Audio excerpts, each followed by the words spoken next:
to start off with some chicken drumsticks, thighs and legs, and it's up to you if you want to wash them. I prefer washing them and getting rid of all this fatty bits over here, and obviously consider how many people you're serving for as well.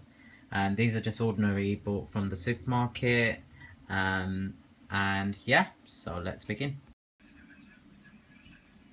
Okay, so the legs and the breasts have been washed, and I've tried to take off as much of the fat and the skin and the other bits, like the bogey-ish bits, and I've washed them out. It's up to you whether you want to wash it. I prefer washing it so that it's nice and clean, as you can see. I should have drained it really a bit better than that, but nonetheless it's ready. And the marinade that I'm using is called the Patak's Original Butter Chicken.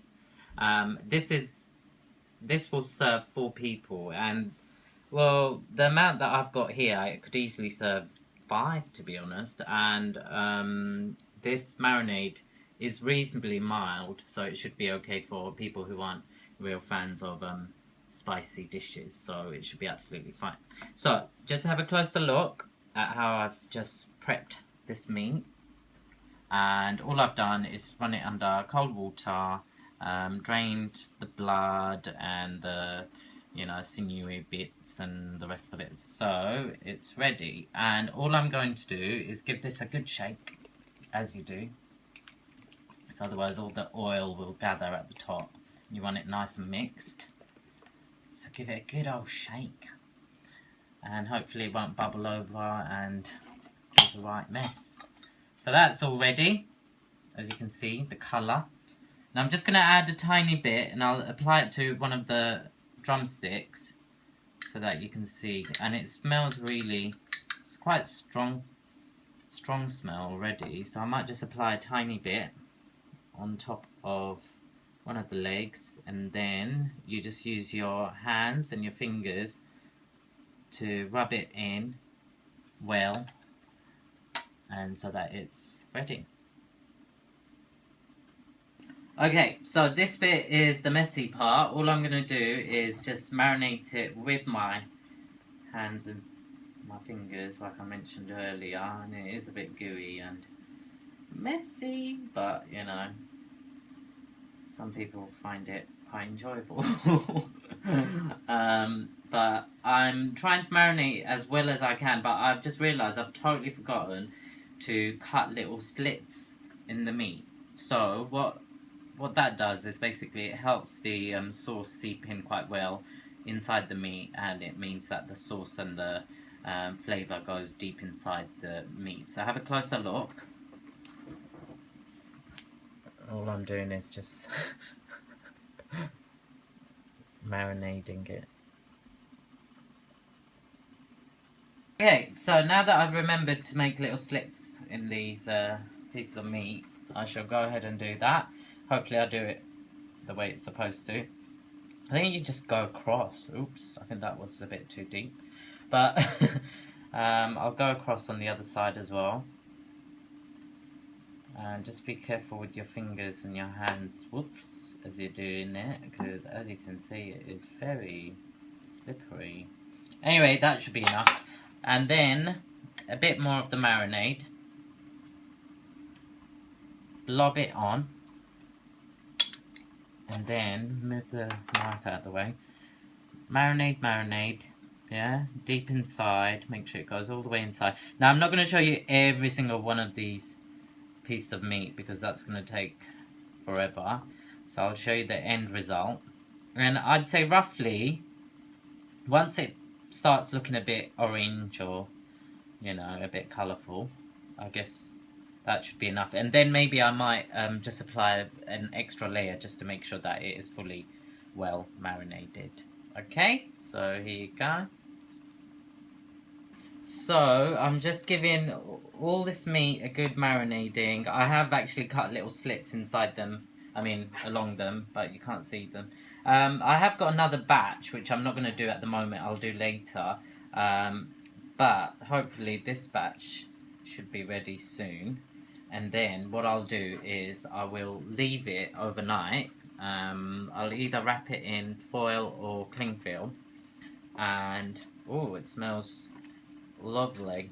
And eventually it will be ready. I'd say give it a good 12 hours marinating in the fridge, not in the freezer, in the fridge. And lay it out and make sure nobody touches it whilst it's in there. And yeah, just leave it to set by itself, so I wouldn't fiddle around or anything with it. Just leave it as it is and it should be fine.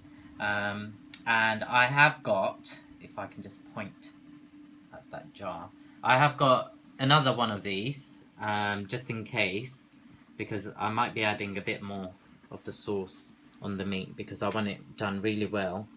And I've used the patak one. You can use any other types of Indian sauces that you find, I guess.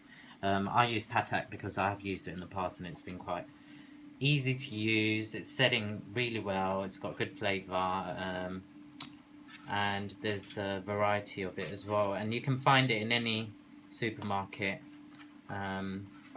or in any Indian grocers.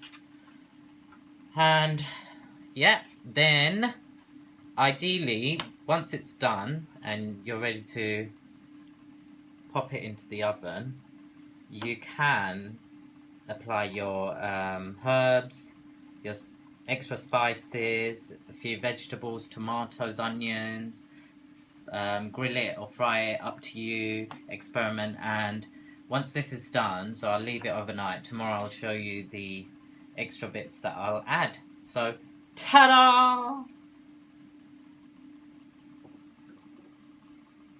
Okay, so this is the end result. It's been fully marinated. There's quite a few pieces there. There's 1, 2, 3, 4, 5, 6, 7, 8, 9, 10, 11, 12, 13 pieces. And I'm going to leave it overnight. And then we'll see what happens tomorrow. So, watch this space. Got to mention, use a bit of foil or cling film, whichever helps, to cover it up. So I'm going to cover it up with cling film, sort of. Okay, so it has been left to marinate for more than 12 hours. It's been left overnight, and I'm just going to reveal it because I'm going to add some seasoning and a few extra bits, and hopefully the sauce has set in. So let's have a look at how it looks. Ta-da! So roughly this is how it should look. Smells fine. There will be some excess liquid anyway. You can drain that. And I'll do that in a minute anyway. But then what I've decided is I'm going to use just ordinary sunflower oil.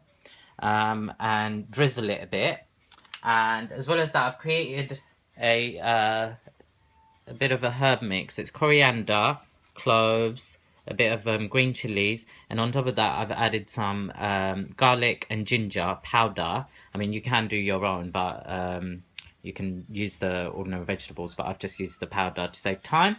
And it's just these types of powder based ginger and garlic, and on top of that I've used just ordinary cloves that you can find anywhere, usually in a packet. So what I'll do, and as well as that I've got a bit of tomato sliced which I'll apply around. So I'm going to drizzle it in a bit of oil first. Now how am I going to do this? In fact, I might just drizzle the oil into the mixed herbs and spices, and then that way that can paste on. So let's give it a shot. I might add a bit of salt beforehand, tiny bit of salt, not too much. So that, and I mean, I don't generally measure things, I just add a little pinch. And with salt, the thing is, you don't have to add too much. If it's not enough, you could always add more. However, if you add too much salt, it's hard to take out. Well, near enough impossible. So let me just pour a bit of the oil into the mix.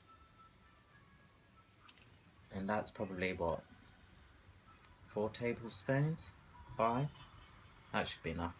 And again, it's going to get messy. I'm going to mix it with my fingers. So make sure it's all nice and even and balanced. And the chilies have been cut. Some people would prefer chilies not being cut because the seeds are quite spicy. But because this is quite mild, I think it should be fine. So I'm just going to add the paste. Make sure it's nice and even all around. Spread it out amongst the legs and the pieces of meat. And this was left in the fridge, so not the freezer, and I can feel it's really cold.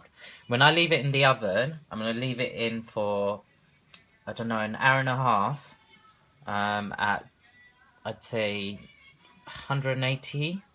So that's probably higher up on the medium scale, but I reckon that should be enough. And then I'll just watch it every now and then, give it a little dig with a fork, and I advise you to do the same, just to check that it's cooked right through, because of the fact that it is chicken after all, so you want it cooked really well. So I'm going to add the rest of this, spread it out a bit. Now, these are my choices. You can actually add whatever you want. You can add different types of herbs. Some people add basil, parsley, is it? All of that.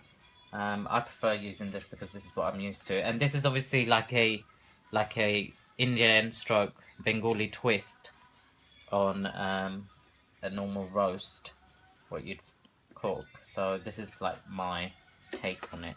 I want to make sure it's all the way under, whatever juices are remaining. Make sure it's soaked in again. And obviously the meat does let out water because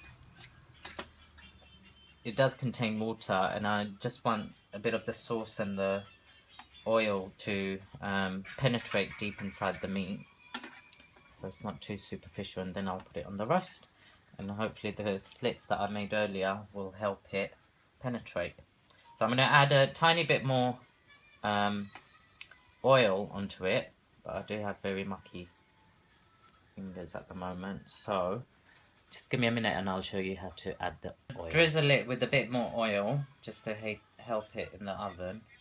Not too much, mind, because I don't want it frying or anything. But a bit of a drizzle. That should be enough.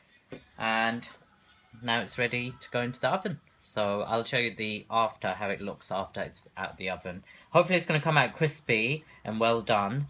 And yeah, and I'll show you the types of vegetables I use as the sides. And I forgot to mention, I'm going to add a bit of this. I cut a few too many onions. I'm going to add a few of the onions and the tomatoes around it. And then I'm going to cover it up with tin foil again. So I might as well do that now, because I did forget that step. And hopefully that should make it nice and crispy as well. So whichever portions you give to people, hopefully it should come out crispy. And these are just ordinary onions that I bought from the grocers. I'm just going to break them up, spread them out a bit, turn it into a bit of a meat cake. I should have actually added the oil with this, but never mind, I'm just rubbing it in now. And the cloves, basically the cloves add the flavour and the fragrance. The coriander adds the flavour and fragrance as well. I like using coriander in a lot of dishes. I'm sure a lot of people do as well. So hopefully that's enough. Would you say, is that enough? Yeah? And then I'll add a few bits of tomatoes as well. Make it nice and presentable. And again, when you're serving it, it can go straight with the meat. It adds a bit of colour as well, actually. So, spread it out a bit. And this won't burn because it will be under the tin foil. But every now and then, like I said, you will have to have a look, a little peek inside to see whether it's done well. So I might add a few more. It's up to you how much you add. I'm just going by visuals. Yeah. And it smells really nice with the tomatoes already as well. Let me just spread the last few bits out. And you can never have enough. And add the rest of the drizzle in. Okay, so that should be that. So we'll watch and wait and see what happens.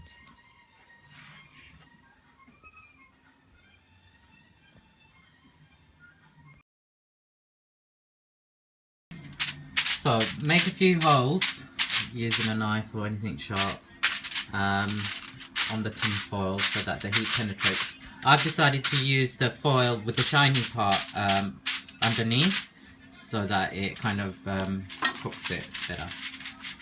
So yeah, I'm going to put it in at 180 pre-cooked oven and leave it in for, I'd leave it in for 20 minutes or half an hour, then I'm going to check on it again.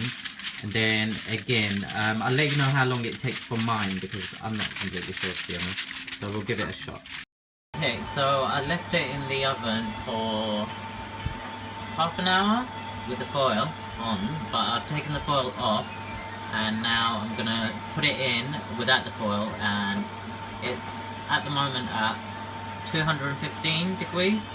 So I'm gonna leave it without the foil and see what happens. So I've just turned it over, I've turned the chicken pieces over so that the raw parts are the other way around. I might put the temperature down a bit so it doesn't burn, you know. I mean, it is becoming a bit crispy, and as you can see the juice is going to help it. So I'm just going to turn it, the rest of them over. So ta-da! There's some wedges being done in there. But as you can see, it's nice and golden and crispy. Yeah, and it's come out really well. I'm just turning it again, and every now and then with the fork I'm just checking the inside so it's not pink. So I'm going to turn it again because this side looks quite brown and nice and crispy. So I'm going to turn it again, and the juices are helping, so I'll have a look.